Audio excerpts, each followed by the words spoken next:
तो योग को सही मायने में अपनाकर एक मनुष्य न सिर्फ शारीरिक, मानसिक वरन आध्यात्मिक ऊंचाइयों को भी प्राप्त कर सकता है। इस युक्ति के माध्यम से दुनिया के 80% हॉस्पिटल्स बंद किए जा सकते हैं। दुर्भाग्यवश 2001 में मेरा एक बहुत मेजर रोड एक्सीडेंट हुआ। उस एक्सीडेंट की भयानकता इतनी थी, हम पांचों को जीवित नहीं बचना था। इच्छाओं की पूर्ति जब नहीं होती है तभी डिप्रेशन जन्म लेता है। क्या योग के माध्यम से ये माना जाए कि ऐसे दुर्लभ और जटिल बीमारियों पर भी नियंत्रण पाया जा सकता है अगर हम अनुशासन के साथ योग से जुड़े रहें तो? बिल्कुल पाया जा सकता है। अधिकांशतः बीमारियों में योग के माध्यम से हम उन पर विजय प्राप्त कर सकते हैं। आयुर्वेद में, नेचुरोपैथी में और मॉडर्न साइंस में क्या एक अंतर है जो आप पाते हैं, और किस तरह से आयुर्वेद जो है वो कहीं ना कहीं हमें इन तमाम सारी चीज़ों की ज़रूरत ही नहीं पड़ने देता है? मॉडर्न मेडिकल साइंस का कार्य तब शुरू होता है जब एक मनुष्य रोगग्रस्त हो चुका जाता है। है। बिल्कुल। योग, आयुर्वेद और नेचुरोपैथ यदि कोई व्यक्ति अपना लेता है तो वह रोगग्रस्त होगा ही नहीं। हर परिवार में 5 में से 1 व्यक्ति मोटापे का शिकार है। क्या इसे भी अब एक रोग के तौर पर देखा जाने लगा है, और कहीं ना कहीं ये आने वाले दिनों के लिए एक लाल संकेत है, रेड साइन है हमारे लिए? मोटापा अपने आप में स्वयं एक रोग तो है ही, जो अनेकों अन्य रोगों का भी कारण बनता ही है। नमस्कार, स्वागत है आपका दी राहुल तिवारी पॉडकास्ट में। और आज हमारे साथ हैं एक ऐसी शख्सियत जो अंतर्राष्ट्रीय स्तर पर योग को प्रचारित करने में और युवाओं को योग की दिशा में लाने के लिए एक महत्वपूर्ण कार्य कर रहे हैं, जो एक आयुर्वेद एक्सपर्ट के तौर पर पूरी दुनिया में किस तरह से आयुर्वेद को स्थापित किया जा सकता है, कैसे उन तमाम सारी विषैली चीज़ें जो आज की जीवन शैली में शामिल हो रही है उन्हें धीरे धीरे जीवन शैली से बाहर करते हुए आयुर्वेद से जुड़कर किस तरह से स्वास्थ्य की ओर आगे बढ़ा जा सकता है, और किस तरह से एक बेहतर जीवन शैली को अपनाकर जीवन में सुखद, प्रसन्नचित्त और स्वस्थ रहा जा सकता है।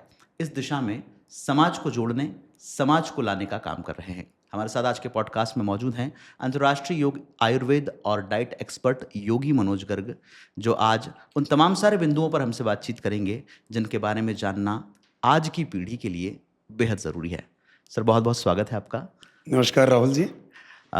सर, कई बार जब हम लोगों से मिलते हैं तो उनके नाम में जो विशेषण जुड़ा होता है उससे उनकी पहचान करना बहुत स्पष्ट होता है, बहुत आसान होता है। और जैसा कि आपका नाम ही है, उसके पहला ही विशेषण है कि योगी मनोज गर्ग जी। सरल शब्दों में अगर मैं जानना चाहूँ, योग को कैसे समझा जा सकता है? योग की सबसे सरल परिभाषा क्या हो सकती है? इस सेशन को प्रारंभ करने के पहले राहुल जी, जैसे हमारे फील्ड में है, हम परमपिता परमेश्वर को ओम चिंतन के माध्यम से वंदन करना चाहेंगे।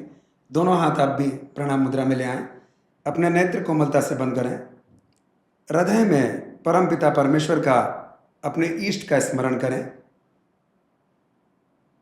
फुल कॉन्शियसनेस के साथ अपनी फिजिकल बॉडी को फोकस करते हुए, ब्रीथ को फोकस करते हुए, अब लंबी गहरी श्वास भरते हुए ओमनाथ के माध्यम से अपने ईष्ट को नमन करेंगे। गहरी श्वास लीजिए।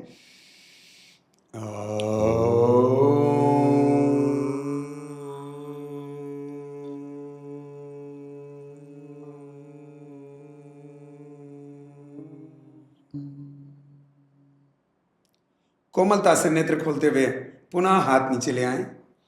शायद अब हमारा सेशन और खूबसूरत और प्रभावशाली बन पाएगा। जैसा आपका प्रश्न है कि योग को किस तरह परिभाषित करें, साधारण भाषा में कहें तो योग मनुष्य के जीवन में संतुलन प्रदान करता है।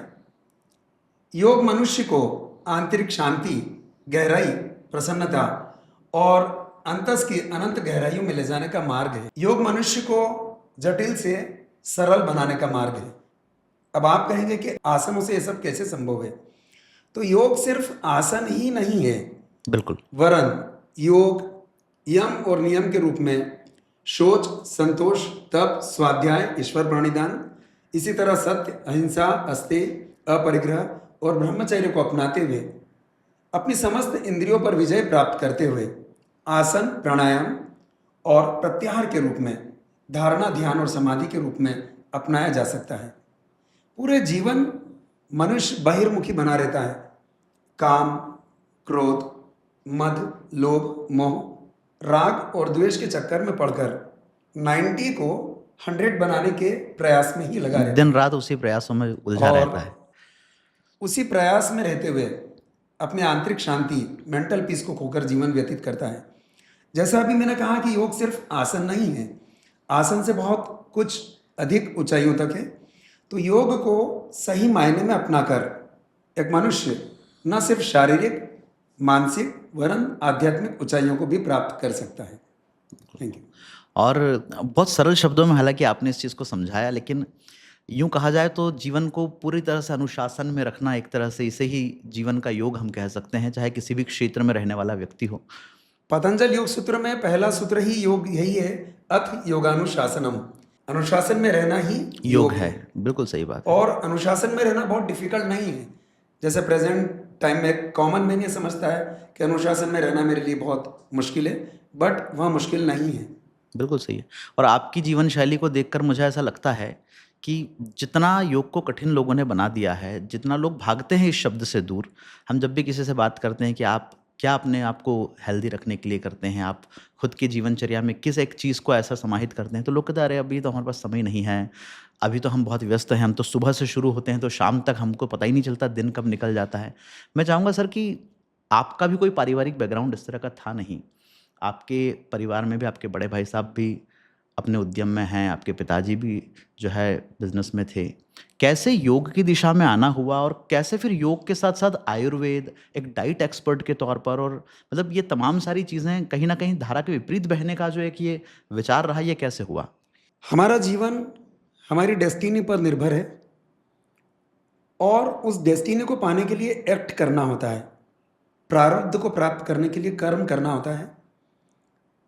वर्ष 1996 में मैंने अपनी योग साधना प्रारंभ की और उस योग साधना को प्रारंभ करने का उद्देश्य सिर्फ अपने आप को स्वस्थ रखना भर था। एक फिजिकल तौर पर ही बिल्कुल। आसनों को मैंने अपनाया जैसे कॉमन मैन अपनाता है। 1996 से योगासन मैंने प्रारंभ किए। दुर्भाग्यवश 2001 में मेरा एक बहुत मेजर रोड एक्सीडेंट हुआ। कि इंदौर से गुजरात जाते समय मेरी कार को सामने से एक ट्रक ने बहुत भीषण टक्कर मारी और उस एक्सीडेंट की भयानकता इतनी थी कि मेरी पत्नी, मेरी डॉटर और मेरे साथ 2 और मेरे रिलेटिव कार में थे। हम पांचों को जीवित नहीं बचना था, मगर ईश्वर को शायद कुछ और स्वीकृत था, हम पांचों जीवित बचे। उस मेजर एक्सीडेंट के बाद मॉडर्न मेडिकल साइंस की प्रयासों से ही मैं जीवित बच पाया। मुझे ब्रेन इंजरी हुई, काफ़ी समय में अपनी याददाश्त भूला रहा, स्मृति नहीं थी मुझे, काफ़ी समय कोमा में रहा, बेड पर रहा। मेरे शरीर में कई सारे फ्रैक्चर हुए और उन सारी सर्जरीज के बाद डॉक्टर्स के सजेशन के अकॉर्डिंग मुझे लगभग 6 मंथ तक बेड रेस्ट पर रहने का उन्होंने सुझाव दिया। 6 माह तक मुझे बेड पर ही रहना था। लेकिन देखिए, योग जो मैं ऑलरेडी 5 वर्ष पूर्व अपना चुका था, उस योग की शक्ति से, अपने विल पावर से उस 6 महीने की रिकवरी को मैंने सिर्फ 2 माह में कवर किया। विद इन 2 मंथ्स उस रिकवरी को मैंने कंप्लीट किया और पूरे जोश के साथ, पूरी एनर्जी के साथ मैं वापस खड़ा हुआ। और उसके पश्चात मैंने ये अनुभव किया कि जिस योग साधना को मैं 5 वर्षों से अपना चुका हूँ और एक मेजर रोड एक्सीडेंट के बाद मैंने जितनी फास्ट रिकवरी की, उस योग साधना को मैंने बहुत गहराई से फिर अनुभव किया। उस रेस्ट के दौरान मैंने स्वाध्याय किया, योग ग्रंथों का अध्ययन किया। देन आई डिसाइडेड कि क्यों ना इस योग विधा को समाज में, राष्ट्र में और मानवता में फैलाया जाए और बांटा जाए। अन्य लोगों को भी योग के प्रति क्यों ना प्रेरित किया जाए। बिल्कुल। वहाँ से मेरी योग टीचर के रूप में यात्रा प्रारंभ हुई। दुर्भाग्यवश दोबारा 2016 में मेरा हिप फ्रैक्चर हुआ, राइट हिप में फ्रैक्चर हुआ। उस समय भी डॉक्टर्स ने मुझे सजेस्ट किया कि हम आपका क्यों ना हिप रिप्लेसमेंट कर दें, ट्रांसप्लांटेशन। यस। बट मैं दृढ़ता से उन्हें रोके रखा और मैंने कहा मैं अपनी इनर पावर से इसे ठीक कर लूँगा। दोबारा मुझे 2 माह बेड रेस्ट पर रहने का सुझाव दिया गया और वो बेड रेस्ट इस तरह था कि मुझे बैठना भी स्वीकृत नहीं था डॉक्टर्स के अकॉर्डिंग। उस 2 माह तक कि पूरी तरह बेड रेस्ट के बाद डॉक्टर्स ने जब मुझे खड़ा किया, तब आने वाले 2 माह तक मुझे वॉकर और स्टिक के साथ चलने की सुझाव दिया गया। लेकिन उस बेड रेस्ट के दौरान मैंने अपनी इनर एनर्जी लेवल को इतना विकसित किया कि खड़े होने के बाद मात्र 2 घंटे में मैंने वॉकर और स्टिक दोनों का सहारा छोड़ा और बिल्कुल सामान्य व्यक्ति की तरह चलने लगा। तो योग की शक्ति इस प्रकार है, और जो मेरी योग यात्रा टीचर के रूप में, एक विशेषज्ञ के रूप में इसी तरह से प्रारंभ हुई। क्या बात है। तो कहीं ना कहीं सर ये भी माना जा सकता है कि चलिए आपका जो एक्सीडेंट हुआ, आपने अपनी रिकवरी को योग से हासिल किया, लेकिन बहुत सारी ऐसी कठिन और जटिल बीमारियां भी है जो देखने में बहुतायत में मिल रही है। आज के दौर में उनका और ज़्यादा प्रभाव बढ़ता जा रहा है। क्या योग के माध्यम से ये माना जाए कि ऐसे दुर्लभ और जटिल बीमारियों पर भी नियंत्रण पाया जा सकता है अगर हम अनुशासन के साथ योग से जुड़े रहें तो? बिल्कुल पाया जा सकता है। अधिकांशतः बीमारियों में योग के माध्यम से हम उन पर विजय प्राप्त कर सकते हैं। जैसे मैंने अपना स्वयं का केस बताया, मेरे केस में जब कोई एक्सीडेंटल केस है, वहाँ मॉडर्न मेडिकल साइंस की इम्पोर्टेंस को हम कम नहीं कर सकते हैं। मॉडर्न मेडिकल साइंस की वजह से ही मैं जीवित बचा। ये ज़रूर रहा कि उसी दौरान मुझे काफ़ी हेयर फॉल हुआ, मेरे पैर में फ्रैक्चर की वजह से लचक आई। जहाँ तक जीवन शैली से संबंधित रोगों की हम बात करें, तो वे सारे रोग योग के माध्यम से वे उपचार के योग्य हैं। कुछ ऐसे रोगों की बात करें जैसे कोई एडवांस स्टेज का कैंसर हुआ, या किसी रोगी का लीवर या किडनी पूरी तरह खराब हो चुकी है, तो इस स्टेज के रोगियों को ज़रूर हम योग से वापस नहीं ला सकते, उनकी बीमारियों को ठीक नहीं कर सकते हैं। मगर जितनी भी जीवन शैली से संबंधित बीमारियां हैं, जैसे मोटापा, डायबिटीज़, माइग्रेन, पीसीओडी, इनफर्टिलिटी, इन सारे रोगों पर योग के माध्यम से अधिकांशतः विजय प्राप्त की जा सकती है। इसके उलट मैं आपके साथ सभी समाज को, राष्ट्र को यह संदेश देना चाहूँगा कि हम योग को सिर्फ एक रोग ठीक करने का ही माध्यम क्यों समझें। बिल्कुल सही है। रोग इतनी खूबसूरत विधा है, इतनी सुंदर हमारे ऋषि मुनियों की, हमारे भारत की देन है कि योग को अपनाते रहते हुए रोगों को ही ना आने दिया जाए। क्यों ना ऐसी व्यवस्था की जाए, प्रतिदिन योग को अपनी जीवन शैली बनाकर रोगों को आने ही न दें। ईश्वर न करे कोई रोग यदि शरीर में आ भी गया है तो उसको योग के माध्यम से दूर किया जा सकता है, ठीक किया जा सकता है। डेफिनेटली किया जा सकता है। बिल्कुल सही।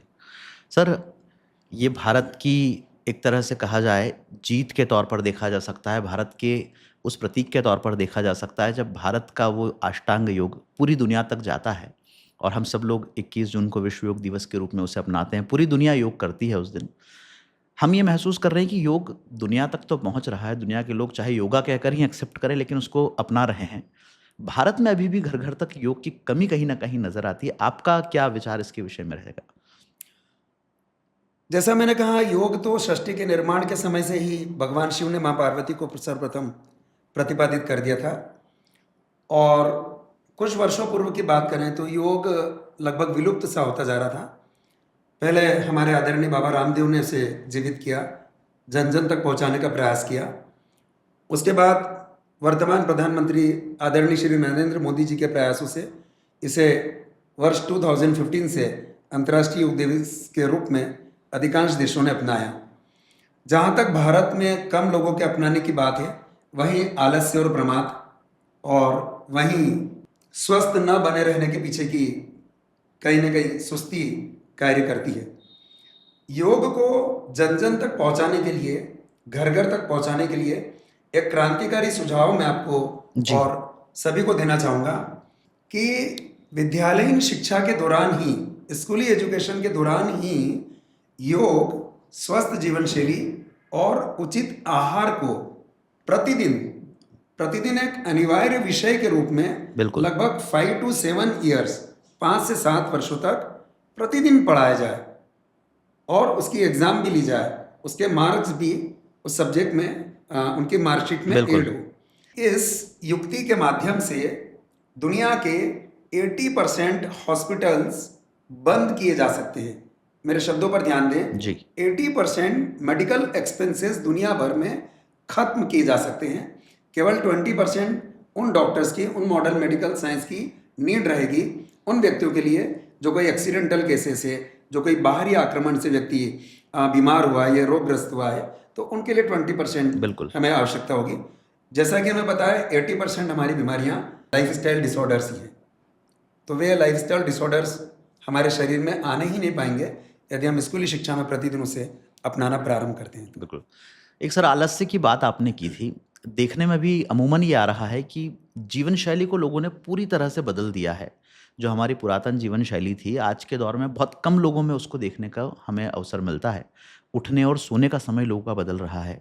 क्या आपको नहीं लगता कि एक समय ऐसा आएगा जब लोग का जो सुबह है, प्रातः है, वही सुबह 10 बजे, 11 बजे होगी, लोगों की रात जो है वो 12 के बाद होगी? कहीं न कहीं क्या कारण मानते हैं इस तरह की चीज़ों के पीछे आप? समय आएगा नहीं राहुल भाई, समय आ चुका है। अभी युवा पीढ़ी की हम बात करें तो अधिकांश युवा उस समय सोते हैं ब्रह्म मुहूर्त में, जी, जी, जी। लगभग 2 से 3 बजे के 3 बजे, आसपास। 4 बजे के आसपास। हाँ, तब वे बेड पर जाते हैं और उनकी सुबह लगभग 10 से 11 या 12 बजे तक होती है। ये दुर्भाग्य हमारा। जहाँ तक इसके कारणों की बात करें तो जैसा हम जानते हैं कि भारत तो विश्व गुरु रहा है और भारत की पुरातन समृद्धशाली पुरातन जीवन शैली को छोड़कर जब से हमने पाश्चात्य शैली को अपनाया तब से ये सारी लाइफ स्टाइल हमारी बिगड़ी है। जब से टेलीविज़न और उसके कुछ वर्षों पश्चात मोबाइल, अभी स्मार्टफोन, इंटरनेट, लैपटॉप, इस सब की यदि हम बात करें तो वर्तमान समय में 80 to 90% लोग इसके भ्रम जाल में उलझ चुके हैं।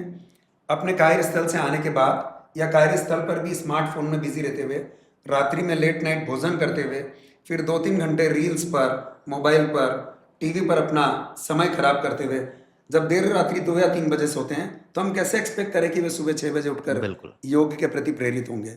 इसमें परिवर्तन तभी आएगा जब रोगों की भयानकता इतनी तीव्र हो जाएगी, जब मनुष्य पूरी तरह इन चीज़ों से बीमार हो जाएगा, जब मनुष्य पूरी तरह इन चीज़ों से घबरा जाएगा, तब शायद इस जीवन शैली में परिवर्तन हो सके। लेकिन मैं या मेरे जैसे हजारों लाखों लोग इस बात पर पूरी तरह अपना जीवन होम कर रहे हैं कि लोगों में स्वप्रेरणा इसके प्रति आए, लोग योग और स्वस्थ जीवन शैली अपनाएं और स्वस्थ बने रहें। सर, यहाँ हम ये जानना चाहेंगे आपसे कि आपकी एक योग एक्सपर्ट के तौर पर या एक व्यक्ति के तौर पर जीवन शैली किस तरह से रहती है और क्या-क्या जो आपका दिनचर्या का भाग है, वो थोड़ा-सा आप हमारे श्रोताओं के साथ, दर्शकों के साथ साझा करें? स्वस्थ बना रहना इतना डिफिकल्ट नहीं है जितना सामान्य तौर पर समझा जाता है। मैं भी एक सांसारिक व्यक्ति हूँ। मेरी पत्नी, मेरे बच्चे, मेरा परिवार सब मेरे साथ है। पूरी तरह सोशल संस्थाओं से जुड़ा हुआ हूँ, क्लब्स से, और सारी यात्राएं मैं करता हूँ, बाहर भी आता जाता हूँ। तो जैसे मैंने कहा, स्वस्थ रहना बहुत मुश्किल नहीं है, बिल्कुल। लेकिन अनुशासन बहुत आवश्यक है। अभी कुछ देर पूर्व हमने डेस्टिनी की, भाग्य की बात की थी। भाग्य में जो लिखा है, जो आपको प्राप्त होना है, वह भी आपको तभी प्राप्त होगा जब आपका जीवन अनुशासनमय हो। अनुशासित रहने हेतु आपको सुबह एक सर्टेन टाइम पर, फिक्स टाइम पर आपको जागना होगा, एक निश्चित समय पर सोना होगा। सोने और जागने के बीच सभी मनुष्य के पास लगभग उतने ही घंटे हैं। उन घंटों को आप पूरा निर्धारित करने का प्रयास करें। कितनी बजे आपको जागना है, कितनी बजे आपको नित्य कर्मों से फारिग होने के पश्चात आपको प्रथम अपना नाश्ता लेना है, कितनी बजे आपको अपना लंच लेना है, डिनर लेना है, आपका कार्यस्थल पर जाने का टाइम, कार्यस्थल से आने का टाइम, परिवार को समर्पित होने का टाइम, ये सारे टाइम यदि अनुशासन के रूप में करें, आपका भोजन अनुशासित हो, भोजन करने का तरीका, आपकी ईटिंग हैबिट्स अच्छी हो, इन सब सारे बातों को ध्यान में रखते हुए हम स्वस्थ जीवन शैली अपना सकते हैं। बिल्कुल। जीवन शैली की बात चली है सर, आयुर्वेद के आप विशेषज्ञ हैं ही। आयुर्वेद में, नेचुरोपैथी में और मॉडर्न साइंस में क्या एक अंतर है जो आप पाते हैं और किस तरह से आयुर्वेद जो है वो कहीं न कहीं हमें इन तमाम सारी चीज़ों की ज़रूरत ही नहीं पड़ने देता है, अगर हम उसे समझ लें, उसे अपना लें या अपने जीवन में उसे धारण कर लें तो? मॉडर्न मेडिकल साइंस का कार्य तब शुरू होता है जब एक मनुष्य रोगग्रस्त हो हो चुका जाता है। है। बिल्कुल। हाई ब्लड प्रेशर की बीमारी न हो जाए, इस बात की संभावना को देखते हुए मॉडर्न मेडिकल साइंस में ऐसी कोई मेडिसिन नहीं बनी है कि वो मेडिसिन आप पहले से खाना शुरू कर सही दें और बात। आपको बीपी हो ही ना हो। नहीं। लेकिन योग, आयुर्वेद और नेचुरोपैथ में ऑलरेडी इस बात की व्यवस्था है। योग, आयुर्वेद और नेचुरोपैथ यदि कोई व्यक्ति अपना लेता है तो वह रोगग्रस्त होगा ही नहीं, और यदि वह रोगग्रस्त हो भी जाता है तो पुनः इन पैथियों को अपनाकर उस रोग को दूर कर सकता है। आयुर्वेद का इतिहास तो हजारों हजार वर्ष पुराना है। जैसा कहा गया है कि Ayurveda is the mother of all the pathies. हजारों हजार वर्ष पूर्व ही हमारे ऋषि मुनियों ने आयुर्वेद को प्रतिपादित किया था। आज भी हमारे समृद्ध रसोई घरों में, भारतीय रसोई घरों में आयुर्वेद पसरा पड़ा है। हल्दी, अदरक, जीरा, बिल्कुल। दालचीनी, नींबू, इस सब के रूप में इन सब का सदुपयोग करते हुए, उचित तरीके से इन्हें ग्रहण करते हुए, अपने भोजन में शामिल करते हुए इन सारे रोगों से दूर रहा जा सकता है। इसी प्रकार प्राकृतिक चिकित्सा की बात करें, नेचुरोपैथ की, तो हमारा शरीर पंच महाभूत से बना हुआ है। पृथ्वी, जल, अग्नि, वायु और आकाश। और आयुर्वेद के अनुसार there are 3 elements in our body, vata, pitta और कफ। तो इन वात, पित्त और कफ और पृथ्वी, जल, अग्नि, वायु और आकाश के संतुलन से हम स्वस्थ बने रहते हैं। इनमें किसी भी एलिमेंट के असंतुलित होने पर हमारे शरीर रोगग्रस्त होना प्रारंभ होता है। रोगग्रस्त यदि हो भी गया है तो इन्हीं तत्वों को संतुलन में लाकर हम उस बीमारी को जड़ से दूर कर पाने में सक्षम होते हैं। बिल्कुल। यही आधारभूत अंतर मॉडर्न मेडिकल साइंस और हमारे पुरातन योग, आयुर्वेद और नेचुरोपैथ में है। बिल्कुल। आपने एक सेंटर जो है शुरू किया है, मध्य भारत का सबसे बड़ा और अत्याधुनिक सेंटर है और पूरी तरह से आयुर्वेद और नेचुरोपैथ को समर्पित ये सेंटर है। जब मैं विज़िट करने आया था तो मतलब मैं तो ताज्जुब में था कि इस तरह की चीज़ें भी होती हैं और ये बात मुझे नहीं पता थी, जो कि मैं भी लगातार स्वास्थ्य के क्षेत्र में जानता रहता हूँ, एक जिज्ञासु बना रहता हूँ। किस तरह का ये पूरा सेंटर है सर? क्या-क्या थेरेपीज़ और उपचार की सुविधाएँ जो है आयुर्वेद और नेचुरोपैथ के माध्यम से वहाँ पर उपलब्ध है? थोड़ा-सा इस बारे में बताइए। जो हमारा सेंटर है योग टेम्पल आयुर्वेद पंचकर्म एवं नेचुरोपैथ हॉस्पिटल, सबसे पहला ही शब्द है योग। हमारे सेंटर पर प्रतिदिन 5 से 6 बैचेस योग की होती है। योग में भी क्लासिकल अष्टांग योग पर सबसे ज़्यादा मेरा प्रभाव है। वह योग जो शरीर के साथ साथ मन पर, बुद्धि पर, चित्त पर और आत्मा तक प्रभाव डालता हुआ परमात्मा तक हमें पहुंचा सके, ऐसा मेरा प्रशिक्षण शैली रहती है। आसनों को सिखाने के दौरान ही मेरे प्रयास रहते हैं कि व्यक्ति मेडिटेशन भी करता रहे। योग का नाम ही जुड़ना है। आसनों को केवल फिजिकल लेवल पर ना सिखाते हुए आसनों के दौरान उसके शरीर पर आ रहे प्रभावों पर यदि हम मन लगाए रखें तो वहाँ भी एक प्रकार का कॉन्सेंट्रेशन, बिल्कुल। एकाग्रता है, एक प्रकार का ध्यान है। यह तो बात हुई योग की।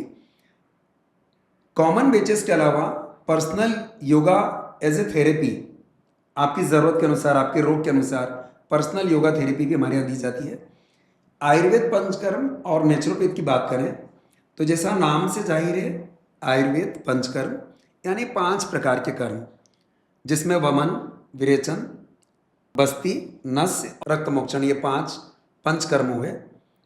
वमन की बात करें तो जनित रोगों में वमन क्रिया करवाई जाती है। पित्त जनित रोगों में विरेचन कर्म दिया जाता है। रक्त की दुष्टि के कारण जो रोग होते हैं उसमें रक्त मोक्षण दिया जाता है। वात के कुपित होने पर बस्ती चिकित्सा दी जाती है और मुख, नाक, कान, गला और शिरो रोग में नस्य चिकित्सा दी जाती है। तो पंचकर्म हुए। इसके अलावा पूर्व कर्म के रूप में और पश्चात कर्म के रूप में अभ्यंगम स्टीम यानी स्नेहन स्वेदन, पोटली मसाज, शिरोधारा, लीच थेरेपी और जितने भी जॉइंट्स पेन होते हैं जैसे स्लिप डिस्क की अवस्था में कटी बस्ती, सर्वाइकल स्पॉन्डिलाइटिस की अवस्था में ग्रीवा बस्ती और नी पेन की अवस्था में जानू बस्ती, इस तरह की बहुत सारे पंचकर्म और पूर्वकर्म प्रधान कर्म चिकित्सा हमारे सेंटर पर उपलब्ध है। इसके अलावा माइग्रेन, स्किन डिसीज, पीसीओडी और भी अन्य तरह के रोगों में अलग अलग प्रकार की चिकित्सा दी जाती है। नेचुरोपैथ की यदि बात करें तो कुंजल क्रिया, जल नेति, सूत्र नेति, hip bath, spinal bath, foot and arm bath, ठंडा गरम सेक, मड बाथ, मड पैक, इस तरह के 20 प्रकार के उपचार हमारे केंद्र पर, हमारे हॉस्पिटल पर दिए जाते हैं। और इन उपचारों के माध्यम से अधिकांश जो रोगी हमारे आते हैं वे बड़े संतुष्ट होकर जाते हैं। They all are very very satisfied with our line of treatments. विशेषता यह होती है, जैसे कुछ देर पूर्व आपने पूछा था कि मॉडर्न मेडिकल साइंस और आयुर्वेद और नेचुरोपैथ में क्या डिफरेंस है। जब भी कोई रोगी हमारे क्लिनिक पर आता है तो हम काफ़ी लंबा समय उसके साथ स्पेंड करके, जो परामर्श में समय रहता है लगभग 30 से 45 मिनट का समय मुझे देते हैं। कोई भी रोग यदि किसी मनुष्य के शरीर में आया है, उस रोग का आगमन ये मानकर चले कि वो डिटेक्ट चाहे आज हुआ हो, लगभग 2 से 5 वर्ष पूर्व उसके संकेत शरीर में आना प्रारंभ हो जाते हैं। इस बात को हमारा पुरातन आयुर्वेद और नेचुरोपैथ बहुत गहराई से समझता है, जो मॉडर्न मेडिकल साइंस शायद नहीं समझ पाता है। हम उस रोगी की पूरी हिस्ट्री लेते हैं, उसके परिवार के बारे में जानते हैं, उसके परिवार में कौन कौन है, उसके परिवार में उसका सामंजस्य कैसा है, उसकी स्वयं की जीवन शैली कैसी है, वो कब सोता है, कब जागता है, उसके भोजन का तरीका कैसा है, भोजन क्या कर रहा है, नाश्ते में क्या ग्रहण कर रहा है, उसका कार्यस्थल पर उसका कार्य कैसा है, उसकी मानसिक स्थिति कैसी है, उसका स्ट्रेस लेवल क्या है। इतनी पूरी हिस्ट्री जब हम आधे से पौन घंटे में लेते हैं, अलग अलग पॉइंट्स के रूप में हम लिखते हैं, उसके बाद में उसके रोग का हम लाइन ऑफ ट्रीटमेंट बनाते हैं। यानी पूरी गहराई से जानने के बाद जब हम लाइन ऑफ ट्रीटमेंट बनाते हैं, तब हम उसका सफलतापूर्वक उपचार कर पाते हैं। एक रोग की एग्जाम्पल के रूप में बात करूंगा, माइग्रेन। वर्तमान समय में माइग्रेन काफ़ी सारे लोगों को है। अब माइग्रेन की यदि हम बात करें तो माइग्रेन के बेसिकली अकॉर्डिंग टू मी 2 या 3 कारण होते हैं। या तो हैवी कॉन्स्टिपेटेड पर्सन को माइग्रेन होता है, या कोई व्यक्ति बहुत लगातार स्ट्रेस से गुजर रहा हो, या कोई अनिद्रा का शिकार हो। हालांकि तीनों बीमारियां कहीं ना कहीं एक दूसरे से जुड़ी हुई हैं। तो माइग्रेन का रूट कॉज यहीं कहीं है, इन तीनों जगह पर। हम माइग्रेन के किसी रोगी के आने पर इन तीनों चारों में से कारणों को जानते हुए और उस रूट कॉज पर हम काम करते हैं। यदि वो कॉन्स्टिपेटेड है तो हम उसका कॉन्स्टिपेशन दूर करते हैं, माइग्रेन स्वतः दूर हो जाता है। यदि उसका स्ट्रेस लेवल बढ़ा हुआ है तो उस स्ट्रेस लेवल को दूर करने का प्रयास करते हुए फिर माइग्रेन का उपचार करते हैं, तो वह उपचार सफलतापूर्वक संपन्न हो पाता है। बिल्कुल। एक सर, जब आपका सेंटर हमने विजिट किया था तो एक मशीन हमने वहाँ पर देखी थी जो सामने की ओर रखी हुई है। इधर आयुर्वेदा, इधर नेचुरोपैथ के सारे इक्विपमेंट्स लगे थे।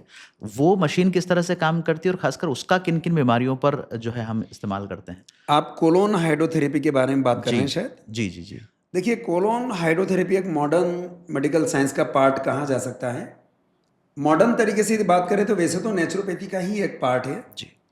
जो भी भोजन हम प्रतिदिन ग्रहण करते हैं, चाहे वो भोजन कैसा भी हो, सात्विक हो, तामसिक हो, राजसी हो, हेल्दी हो, अनहेल्दी हो, साइंटिफिकली यदि हम बात करें तो उस भोजन का पाचन होने के पश्चात अंत में वेस्ट मटेरियल के रूप में वो भोजन स्टूल के रूप में हमारी बड़ी आंत यानी लार्ज इंटेस्टाइन में इकट्ठा होता है। जी। प्रतिदिन हम सुबह शौच पर जाते हैं, फ्रेश होने जाते हैं, तो आइडियल रूप से वहाँ स्टूल जब हम फ्रेश होने जाते हैं तो पूरी तरह पास हो जाना चाहिए, हमारी बड़ी आंत से, हमारी लार्ज इंटेस्टाइन से बाहर हो जाना चाहिए। बिल्कुल। लेकिन वर्तमान जीवन शैली जिसमें अधिकांशतः फिजिकल एक्टिविटी का अभाव है, भरपूर तनाव है, खान पान हमारा बिगड़ा हुआ है, जीवन शैली बिगड़ी हुई है, तो उन सब के चलते जब हम फ्रेश होने जाते हैं वहाँ मल पूरी तरह बाहर नहीं आ पाता है और वहाँ उस बड़ी आंत की दीवारों पर धीरे धीरे पतली लेयर के रूप में डेली कुछ ना कुछ डिपॉजिट होता चला जा रहा है प्रतिदिन, और वह मल इतना कड़ा हो जाता है किसी प्लास्टिक के समान। तो प्लास्टिक के समान कड़ा हुआ मल परत दर परत जब उस बड़ी आंत पर चिपकता चला जाता है तो वही कड़ा मल हमारे अधिकांश रोगों के लिए रिस्पॉन्सिबल होता है। यह बात सिर्फ मैं एक योग, आयुर्वेदा, पंचकर्मा, नेचुरोपैथ और डाइट एक्सपर्ट के बेस पर नहीं कह रहा हूँ। मॉडर्न मेडिकल साइंस भी ये मानता है कि हमारे अधिकांश रोगों की जड़ बड़ी आंत में जमा मल है। तो सर, कोलोन की जो बात हम कर रहे हैं, क्या थोड़ा सा दर्द होता है इसमें, या किस तरह की कोई जटिल प्रोसेस है पूरी? कैसे कोलोन से मतलब आदमी ये ले सकता है? कोलोन हाइड्रोथेरेपी बहुत ही सरल, सुरक्षित और दर्द रहित और पूरी तरह प्राकृतिक चिकित्सा है। इसके प्रोसेस के बारे में यदि हम बात करें तो एक विशेष प्रकार का बेड डिज़ाइन किया गया है इसके लिए। उस बेड पर पूरे समय हमें लेटना होता है। एक कंट्रोलर, रेफ्रिजरेटर के साइज का कंट्रोलर वहाँ इंस्टॉल किया गया है मशीन पर। उसमें 45 लीटर मेडिकेटेड वाटर, औषधीय पानी तैयार होता है और वहाँ औषधीय पानी एनिमा प्रोसेस से, गुदा मार्ग से अंदर लार्ज इंटेस्टाइन में प्रवेश करता है और तुरंत 10-15 सेकंड के अंतराल के बाद वह पानी वापस बाहर की ओर आता है। वह पानी वहीं बेड पर ही वापस निष्कासित होने की व्यवस्था बनाई गई है। 45 मिनट के इस प्रोसेस में 45 लीटर औषधि पानी लगातार गुदा मार्ग से अंदर जाता है और कुछ सेकंड के पश्चात वापस बाहर आता है। यह प्रोसेस लगातार चल रहा होता है। इसमें क्रिया लेने वाले को कुछ भी एफर्ट्स नहीं करना होते हैं, पूरा मशीन ही अपना कार्य करती है। पानी जब भी अंदर जाकर बाहर आता है वह पानी मुश्किल से आधा से पौन लीटर पानी एक बार हमारी इंटेस्टाइन में जा पाता है। वहाँ आधा पौन लीटर पानी जब इंटेस्टाइन में ऊपर की ओर ज़ीरो ग्रेविटी से जाता है, वहाँ पानी वहाँ उस इंटेस्टाइन की दीवारों पर जमा कड़े मल को धीरे से शिथिल कर छोड़कर अपने साथ बाहर लेकर आता है। और लेटे लेटे पेशेंट को सामने एक एलईडी स्क्रीन इंस्टॉल की गई है। उस स्क्रीन पर बाहर जाता पानी और साथ में बहता हुआ मल दिखाई देता है। और पेशेंट पूरी तरह चाहे तो म्यूज़िक सुनता रहे, आनंदित होता रहे, चाहे तो इस स्क्रीन पर बाहर जाता मल को देखता रहे। पूरी तरह सरल सुरक्षित क्रिया है। ऑफिस से आकर सीधे अपने ऑफिस यानी कार्यस्थल से आकर कार्यस्थल पर पुनः जाया जा सकता है। किसी प्रकार के रेस्ट की, आराम की, किसी प्रकार के प्रिकॉशन की इसमें ज़रूरत नहीं होती है। जहाँ तक लोगों में भ्रम है कि यह क्रिया असुरक्षित है या इसके कुछ साइड इफ़ेक्ट्स हो सकते हैं, तो इस भ्रम के बारे में कहना चाहूँगा कि कोलोन हाइड्रोथेरेपी प्रोसेस के दौरान हमारे प्रयास, उस मशीन के प्रयास ये है, इस पैथी के प्रयास ये है कि इंटेस्टाइन में डिपॉजिट बैड बैक्टीरिया को, खराब बैक्टीरिया को बाहर किया जाए। लेकिन चूंकि बैड बैक्टीरिया बाहर जा रहे हैं तो साथ में गुड बैक्टीरिया भी इस प्रोसेस में बाहर चले जाते हैं। बिल्कुल। लेकिन उन गुड बैक्टीरिया की रिकवरी एक ही दिन में वापस करवा दी जाती है। बिल्कुल। इस प्रोसेस के बाद में प्रो और प्रीबायोटिक का चूर्ण एक पानी में मिक्स करके हम उसी दौरान प्रोसेस के बाद ही तुरंत पिलाते हैं। और पहला दूसरा मील जो उस व्यक्ति का होता है, उसे लाइट मील के साथ में घी खाने के बारे में सलाह दी जाती है। घी और दही। तो घी, दही और वो प्रोबायोटिक प्रीबायोटिक के पाउच के द्वारा उन गुड बैक्टीरिया की भी रिकवरी करवा दी जाती है। कुछ रेस्ट्रिक्शन इस क्रिया को करवाने के पहले ही पेशेंट से हम बात करते हैं। यदि किसी को पाइल्स, फिशुला, फिशर आदि है, किसी की पेट की यदि रिसेंट आंतों की सर्जरी हुई है, तो उन सारी कंडीशंस को समझते हुए मेरे द्वारा और मेरे साथ जो एक और फीमेल डॉक्टर है, उनके द्वारा पूरे चेकअप होने के पश्चात ही इस क्रिया को हम सजेस्ट करते हैं, अदरवाइज नहीं करते हैं। और सर, किस उम्र तक इसको लिया जा सकता है? किस उम्र का व्यक्ति इसे ले सकता है? मिनिमम एज की बात करें तो 12 वर्ष के ऊपर से बच्चे से लेकर अपर एज की कोई लिमिटेशन इसमें नहीं है। उज्जैन से एक सज्जन हमारे आए थे, मुझे याद है लगभग 3 वर्ष पूर्व। ही वॉज 95, 95 वर्ष की उम्र थी और उन्हें पार्किंसन जैसी बीमारी थी। व्हील चेयर पे आए थे उनके बेटे के साथ और उसके बावजूद सक्सेसफुली ये कोलोन हाइड्रोथेरेपी हमने दी और उस थेरेपी के बाद में काफ़ी कंफर्टेबल उन्हें फील हुआ। सर, एक विषय और है जो आज के दौर में बहुत तेज़ी से बढ़ रहा है, जिसे हम तनाव अवसाद या डिप्रेशन कहते हैं। डिप्रेशन के केसेस आप मानिएगा कि हर दफ्तर में, हर परिवार में कहीं ना कहीं देखने को मिल रहे हैं। क्या इसके लगातार बढ़ने के पीछे कारण है और कैसे अब जो बीमारी का रूप डिप्रेशन ले रहा है इससे बचा जा सकता है? डिप्रेशन आज के समय में दुनिया में महामारी का ही रूप लेता जा रहा है। डिप्रेशन, अवसाद, निराशा, कुंठा, क्रोध, तनाव, चिंता, इन सब के बारे में यदि बात करें, वापस मैं भारत की पुरातन समृद्धशाली इतिहास की ओर जाना चाहूँगा, जब मनुष्य संतोष में जीवन जिया करता था। कर्म जरूर करना चाहिए हमें, बिल्कुल, कर्म तो प्रधान है ही, लेकिन उन कर्मों को सकारात्मकता के साथ करें, उचित तरीके से करें, अपने ऑनेस्ट अटेम्प्ट उन कर्मों के साथ जोड़ें। अपनी डेस्टिनी को पाने के लिए, जीवन में सफलता को पाने के लिए कर्म तो करें, लेकिन यदि प्रतिफल उस रूप में नहीं आ रहा है, आपकी आशाओं के अनुरूप नहीं आ रहा है, तभी तो हम डिप्रेशन में जा रहे हैं। तो यदि आपकी आशाओं के अनुसार प्रतिफल नहीं आ रहा है, उस अवस्था में आपको डिप्रेशन में नहीं जाना चाहिए। उस प्रतिफल को स्वीकार करने जितनी इच्छा शक्ति, इनर पावर आप में होना चाहिए, और वही इनर पावर आपको योग प्रदान करता है। किसी भी उम्र का व्यक्ति हो, महिला, पुरुष, बच्चे, बड़े, बुजुर्ग, व्यवसायी या जॉब पर्सन या डॉक्टर, इंजीनियर, कोई भी हो, उन सबको मैं अपने माध्यम से संदेश देना चाहूँगा कि अपने जीवन में सफलताओं की ऊंचाइयों पर जाने हेतु लक्ष्य तो निर्धारित करें, मगर वो लक्ष्य अपनी क्षमताओं को पहचानते हुए ही निर्धारित करें। बिल्कुल। हर मनुष्य तो अंबानी नहीं बन सकता है, बिल्कुल सही है। हर मनुष्य तो सचिन तेंदुलकर या नरेंद्र मोदी नहीं बन सकते हैं। तो अपने लक्ष्य उतने ही निर्धारित करें जिन्हें कर्मों के माध्यम से, अथक प्रयासों के माध्यम से प्राप्त किया जा सके। संसार के सारे दुखों की यदि हम बात करें या डिप्रेशन की बात करें, तो डिप्रेशन का जन्म कहाँ से होता है? जब आपकी किसी इच्छा की पूर्ति नहीं हुई, वह चाहे डिप्रेशन छोटे रूप में हुआ हो या बहुत गहन क्रॉनिक रूप में डिप्रेशन पर आप बिल्कुल। चले गए हो। इच्छाएं जब प्राप्त नहीं होती है, इच्छाओं की पूर्ति जब नहीं होती है, तभी डिप्रेशन जन्म लेता है। तो इच्छाएं अनंत हैं, उनका कोई अंत नहीं है। एक इच्छा पूरी होगी, दूसरी 2 इच्छाएं पुनः आपके समक्ष प्रस्तुत हो जाएगी। इसलिए इच्छाओं पर नियंत्रण रखें। आवश्यकताओं की पूर्ति की जा सकती है, इच्छाओं की नहीं की जा सकती है। डिप्रेशन के उपचार की यदि हम बात करें तो डिप्रेशन के कई कारण हो सकते हैं। डिप्रेशन के कुछ अवस्थाओं में जेन्युइन कारण भी हो सकते हैं, वास्तविक कारण भी हो सकते हैं। जैसे आपके किसी पारिवारिक सदस्य की जो जिनके प्रति आपका काफ़ी ज़्यादा लगाव है, ईश्वर न करे यदि उनकी मृत्यु ही हो गई है, उस कंडीशन में यदि कोई व्यक्ति डिप्रेशन में जाता है, तो डिप्रेशन के उपचार की हम बात कर रहे थे। डिप्रेशन के उपचार के पूर्व डिप्रेशन के रोगी की पूरी पारिवारिक स्थिति, उसकी हिस्ट्री के बारे में जानना आवश्यक है। उसकी गहराइयों में, उसकी जड़ों में जाने के पश्चात ही यदि उसका उपचार प्रारंभ करें तो वह सफलतापूर्वक ठीक किया जा सकता है। बिल्कुल। जी। एक विषय सर और ऐसा है जो पूरी दुनिया में लगभग एक जैसे ही पैर पसार रहा है और जाने अनजाने, समझते हुए या ना समझते हुए, उसका तेज़ी से विकास बहुत जल्दी हो रहा है। इस पूरी इंडस्ट्री में एक तरह से ये कहा जाए कि किसी को समझ ही नहीं आ रहा है कि उपचार क्या लेना है, इलाज कैसे होगा, वास्तव में ये बीमारी है भी या नहीं है। मैं बात कर रहा हूँ सेक्सुअल वेलनेस की।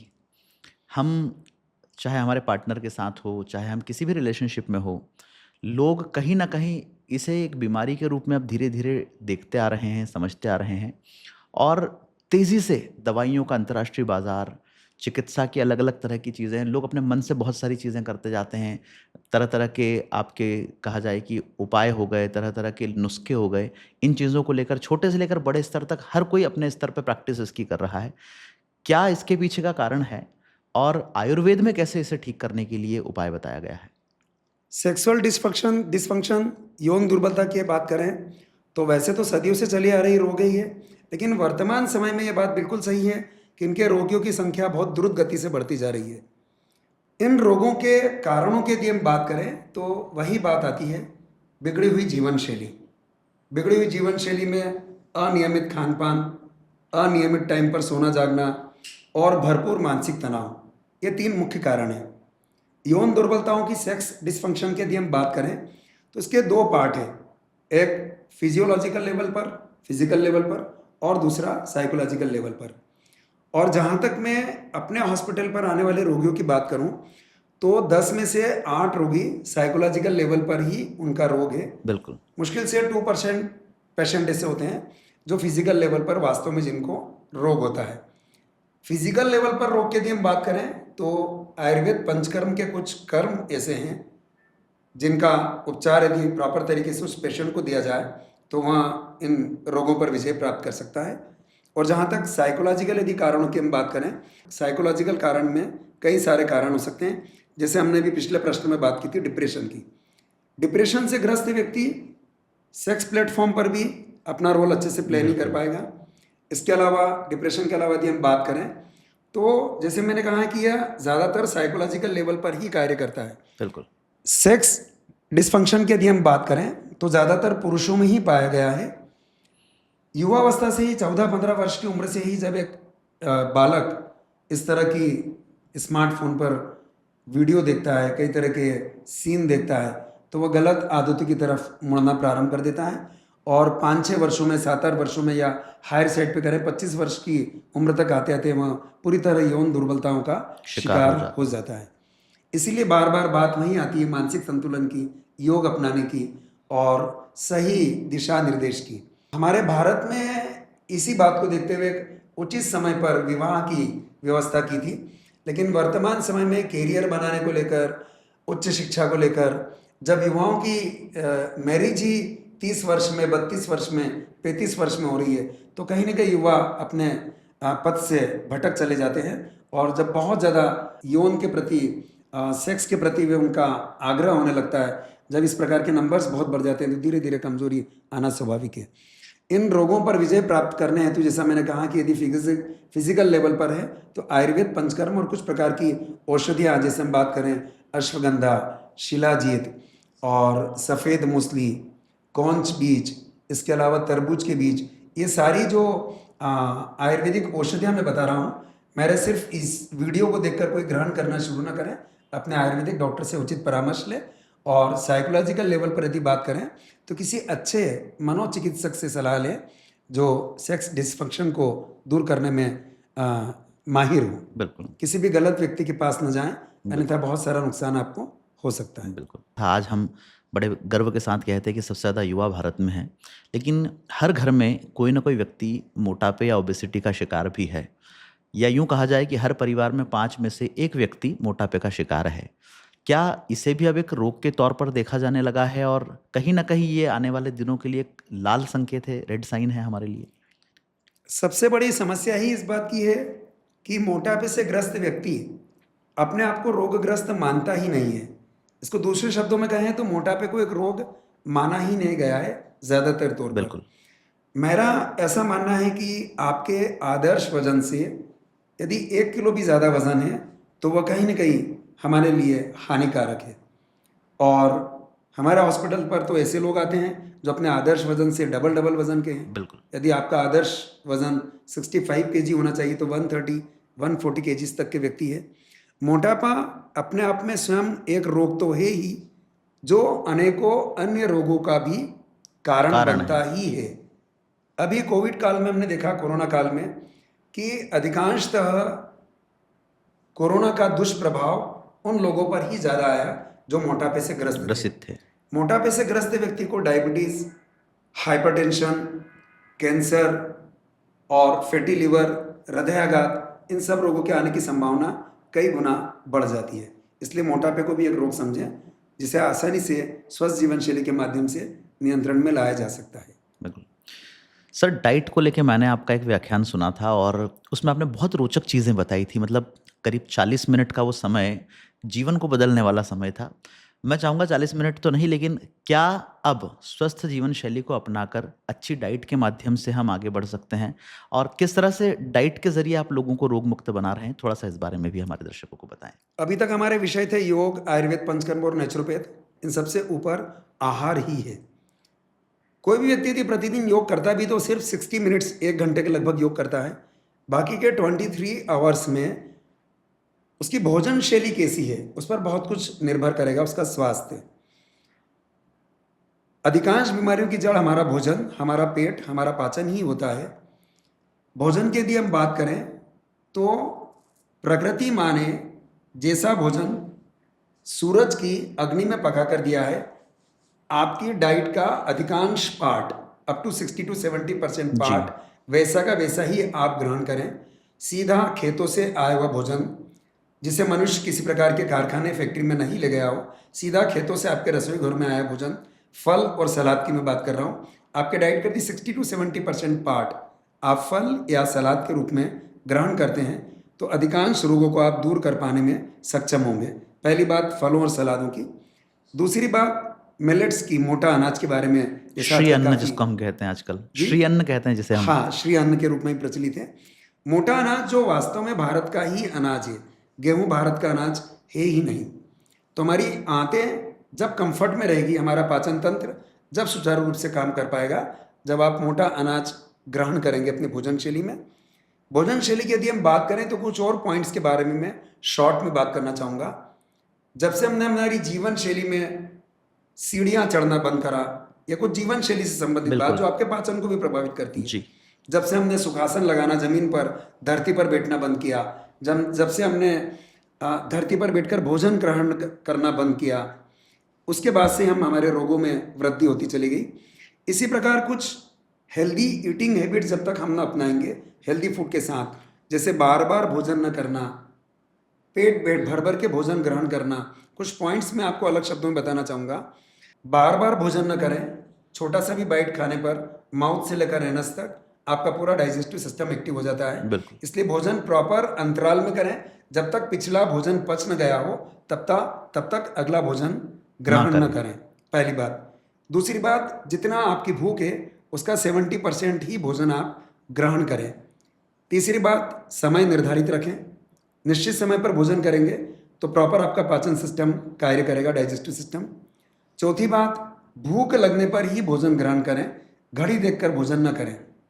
किसी दिन ऐसा हो सकता है कि आपका डिनर का टाइम शाम को 7 बजे है, लेकिन आपको 7 बजे भूख नहीं लगी है, तो उस दिन भोजन स्किप करें, ना ग्रहण करें। भोजन के साथ पानी ना लें। अपने रसोई घरों से एल्यूमिनियम, प्लास्टिक के बर्तन, माइक्रोवेव, इन सब को दूर करें। एक और बहुत ज्वलंत मुद्दा, हमारे भारत में रेफ्रिजरेटर की, कोल्ड स्टोरेज की आवश्यकता ही नहीं है। रेफ्रिजरेटर और कोल्ड स्टोरेज उन देशों में उत्पादित हुए, इनका आविष्कार उन देशों में हुआ जहाँ क्रॉप, फसल होती ही नहीं है, बिल्कुल। जहाँ बारिश होती ही नहीं है। उन देशों की आवश्यकता है कि वे भारत जैसे देशों से इन खाद्यान्न पदार्थों को आयात करें और उसे कोल्ड स्टोरेज में रखें जी। और अपने घरों में फ्रिज करें उन्हें। भारत में तो प्रतिवर्ष प्रकृति माँ कई तरह के अनाज और कई तरह के फल और सलाद हमें उपलब्ध करवा रही है। इसलिए प्रतिदिन आप ताज़ा भोजन ग्रहण करें, ताज़ा फल और सलाद ग्रहण करें, रेफ्रिजरेटर और कोल्ड स्टोरेज में रखें, खाद्यान्न कम से कम ग्रहण करें। ज़रूर। क्या सर एक बेहतर डाइट के माध्यम से जो जीवन शैली से बनने वाली बीमारियां हैं, चाहे हाई ब्लड प्रेशर हो, कोलेस्ट्रॉल हो, रक्तचाप हो या हृदय रोग हो, इनसे बचा जा सकता है? थोड़ा-थोड़ा चेंज करके भोजन में और बाकी चीज़ों में क्या इनको कंट्रोल किया जा सकता है? बिल्कुल श्योर किया जा सकता है। हमारे हॉस्पिटल में जितने भी रोगी इन रोगों से ग्रस्त होकर आते हैं, उनकी जीवन शैली के बारे में जानने के पश्चात हम उनके आहार में उसी प्रकार, कहना चाहिए कस्टमाइज्ड डाइट प्लान उनके लिए बनाते हैं। फल और सलाद तो अधिकांश रोगों में प्रिस्क्राइब किया ही जाता है हमें। उसके बाद उसके अलावा कुछ विशेष प्रकार के मसाले, कुछ विशेष प्रकार का भोजन उन्हें ग्रहण करने के बारे में सलाह दी जाती है अलग अलग रोगों के अनुसार। उस भोजन को ही हम मेडिसिन बना लें, न कि मेडिसिन को भोजन बनाएं। इसी सूक्ति पर कायम रहते हुए हम उनके भोजन में विशेष प्रकार का परिवर्तन लाते हैं और सफलतापूर्वक उन रोगों पर विजय प्राप्त करते हैं। सर चलते-चलते बस एक अंतिम सवाल ये रहेगा कि आज की युवा पीढ़ी को आपका क्या संदेश रहेगा और कैसे ये युवा जो हैं, ये भारत का भविष्य बन सकते हैं, योग को अपनाकर, आयुर्वेद को अपनाकर, अच्छी डाइट और जीवन शैली को अपनाकर, ये जानना चाहेंगे? इस प्रश्न के बारे में मैं ये कहना चाहूँगा कि हम 3 पी पर काम करें, इंग्लिश के 3 पी पर। प्रॉपर फिजिकल एक्टिविटी के रूप में योग अपनाएं। जैसा हमने अभी बात की कि अधिकांश रोग मनोकायिक साइकोसोमेटिक डिसीज है, जिन्हें योग के माध्यम से भी दूर किया जा सकता है, योग के माध्यम से इन पर विजय प्राप्त की जा सकती है। तो प्रॉपर फिजिकल एक्टिविटी के रूप में योग, दूसरा प्रॉपर डाइट जिसके बारे में भी हमने बात की, और पीस ऑफ माइंड, मानसिक संतोष, मानसिक शांति। इन 3 पी पर यदि हम काम करें तो पूर्णतः हमारी जीवन शैली को स्वस्थ रखकर सारे रोगों को दूर रखा जा सकता है। रोग आने पर उन पर विजय प्राप्त की जा सकती है। बिल्कुल। Amazing discussion. और जिस तरह से इस थोड़ी सी सारगर्भित चर्चा में बहुत सारी चीज़ें जानने को हमें मिली है, मैं समझता हूँ कि यदि कोई व्यक्ति योग को अपनाकर, आयुर्वेद को अपनाकर एक बेहतर खान-पान या रूटीन डाइट में छोटे-छोटे बदलाव करके अपने जीवन को स्वस्थ रखना चाहे, तो कई सालों तक स्वस्थ बना जा सकता है। ये थे अंतर्राष्ट्रीय योग, आयुर्वेद और डाइट एक्सपर्ट योगी मनोज गर्ग जी, जो न सिर्फ पूरी दुनिया को योग और आयुर्वेद की तरफ ला रहे हैं, बल्कि अपने प्रयासों से, अपने व्याख्यानों से, अपने छोटे-छोटे सेमिनारों के माध्यम से, अपने सेंटर के माध्यम से पूरे भारत को स्वस्थ रखने का एक ध्येय, एक संकल्प लेकर आगे बढ़ रहे हैं। और जैसा कि उन्होंने बहुत छोटा-सा वाक्य लेकिन बहुत गंभीर वाक्य कहा कि कभी भी दवाइयों को खाना ना बनाएँ, बल्कि अपने खाने को ही दवाई बनाकर हमेशा स्वस्थ रहें। हम उम्मीद करते हैं कि आज की जो चर्चा हुई है, इस पॉडकास्ट में आप सब लोगों ने जो बातें सुनी हैं, निश्चित रूप से उन्हें अपनाकर अपने जीवन में स्वास्थ्य की ओर आप एक बेहतर कदम बढ़ाएंगे। अपने जीवन के साथ साथ लोगों के जीवन को बदलने के लिए आप इस पॉडकास्ट के माध्यम से उन लोगों को जोड़ते हुए ये संदेश उन तक पहुंचाएंगे और कहीं ना कहीं योग, आयुर्वेद और बेहतर डाइट के माध्यम से एक सुखी, एक संपन्न, एक स्वस्थ जीवन शैली की तरफ आप सब लोग आगे बढ़ेंगे। सर, आपने इतना अमूल्य समय हमें दिया और इतनी अच्छी अच्छी बातें बताई, आपका बहुत बहुत धन्यवाद। धन्यवाद।